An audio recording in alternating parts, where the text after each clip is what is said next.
Thank you for taking the time to view our website and learn more about my campaign to serve as the state representative for the 158th District.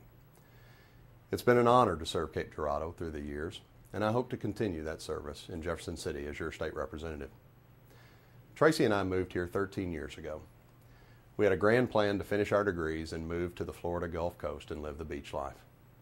I was going to get a job as an athletic director at a community college. She was going to work for a local newspaper. We were going to develop spectacular tans.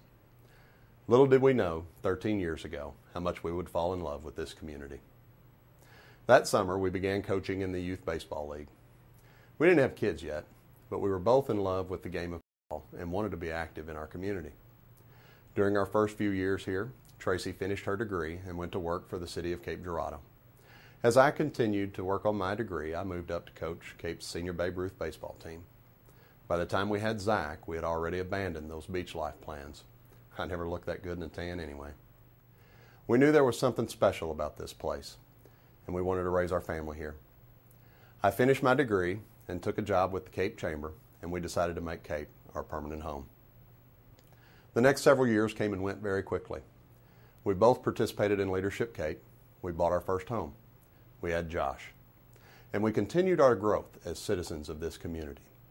We continued our participation in baseball. Tracy became a Rotarian and as chairman of the Soapbox Derby. And I joined the Noon Optimist Club, where I served on the board and eventually as club president. And I was appointed to the Cape Parks and Rec Advisory Board, where I served as vice chairman and eventually chairman. In 2002, during the campaign to elect Jim Talent to the United States Senate, Cape had the wonderful opportunity to welcome the Vice President of the United States to our community as he campaigned on behalf of Jim. It was at that rally that I met Jim for the first time. As a lifelong Republican who had taped "Vote for Ford" signs on my desk in first grade, Jim already had my vote. But that day, listening to him speak, he reaffirmed my beliefs. He had a vision for what we could be, and I shared that vision. A few weeks later, I was asked if I would be interested in serving as his district director for Southeast Missouri. I was honored to take the position, and serving Jim and the constituents of 22 counties in Southeast Missouri was the most rewarding experience I've ever had in my professional life. During my time with Jim, I wanted to continue to develop as a person, so I attended night classes at Southeast Missouri State University and earned a master's degree in public administration. Tracy and I also became the first married couple to complete Leadership Missouri in 2005. Sadly, after only 4 years of service, Jim was the victim of bad timing. In his first term as senator, an abbreviated term, he was caught up in a national undercurrent of distaste with government. On a personal level, it was devastating for me. But much more than that, the state of Missouri lost a good public servant.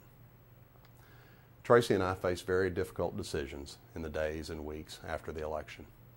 We did not want to leave the community we had grown to love, but professional opportunities led us to Jefferson City.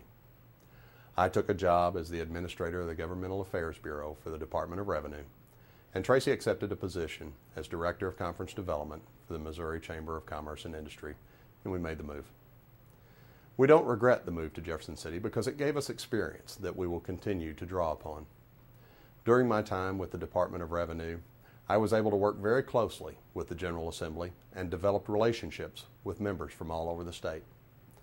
After working with the Department of Revenue for 7 months, I was asked to serve as Deputy Director of the Division of Workers' Compensation. I took the position and began yet another chapter in my professional career. It was during my time with Revenue when we learned the news of Nathan Cooper. We learned it nearly as quickly as everyone here did because Tracy and I read the news from Cape Girardeau online every day. I was saddened to learn that Nathan had taken the public trust and abused it. It was during this time Tracy and I began to reflect on my desire to serve. You see, I've flirted with the idea of running for this seat for several years. I thought about jumping into this race in 2000, but I felt like I needed more time in the community to better understand its needs. In 2004, I'd been with Jim for a couple of years and decided that rather than run, I would continue to serve the constituents of Cape as I served Jim. Then, in 2006, the desire to run was even stronger. But Jim was involved in what we all knew was a tough battle, and my loyalty to him wouldn't allow me to leave him during that fight. As Tracy and I continued to follow the events here at home, we began to take a hard look at the decisions that had brought us to Jefferson City. We were steadily climbing the career ladder, but when we took time to look around, it became apparent to us that we had our ladder leaned against the wrong wall. We made what was the easiest decision we have ever had to make as a couple. We decided to come home. Our state faces serious issues. As the national economy teeters on the edge of recession, we must do everything we can to create jobs and sustain growth here in Missouri. We must address the health care issues that face our state by creating incentives for free market delivery of health care. Our public schools continue to face growing criticism as they try to teach our children, often without the cooperation of parents. We must increase parent participation in the education of our children. As we continue to compete for jobs and industry in a global economy, we must make sure our state's transportation infrastructure is maintained to allow Missouri industries to get their goods to market in the most efficient manner possible. As baby boomers reach retirement age, we must position ourselves to take care of a generation that has always taken care of us. We must make sure our tax structure doesn't adversely affect our seniors and veterans. We need to always be protective of the right to life, the Second Amendment, and personal property rights.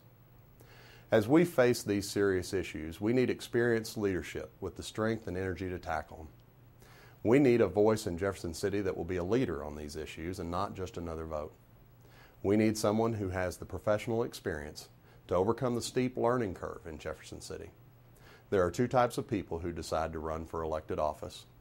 There are those who want to be somebody and those who want to do something. We need someone who has been in the trenches in our community and understands the issues that matter to our citizens. We need someone who has a track record of working to make this community a better place. We need someone who decided to get involved in the community before deciding to run for public office. We need somebody who wants to continue that work in Jefferson City on behalf of our community here at home. Friends, for years I've committed myself to the service of this community. For years, many of you have asked me, when will we see your name on a ballot? For years, I've told you, when the right race comes along at the right time, I'll know it. Friends, today I can tell you that race is the race to bring jobs to our state. That race is to tackle the health care issues that face us. That race is to reform the way we think about education and get parents involved. That race is to protect our seniors and veterans during their golden years. That race is to build our state's roads, bridges, ports, and airports so that we may attract good-paying jobs to Missouri. That race is to restore the integrity, reputation, and leadership that Cape Girardeau rightfully deserves in the state of Missouri. That race is for State Representative of the 158th District, and that time is now. I thank you for your support, and I humbly ask for your vote.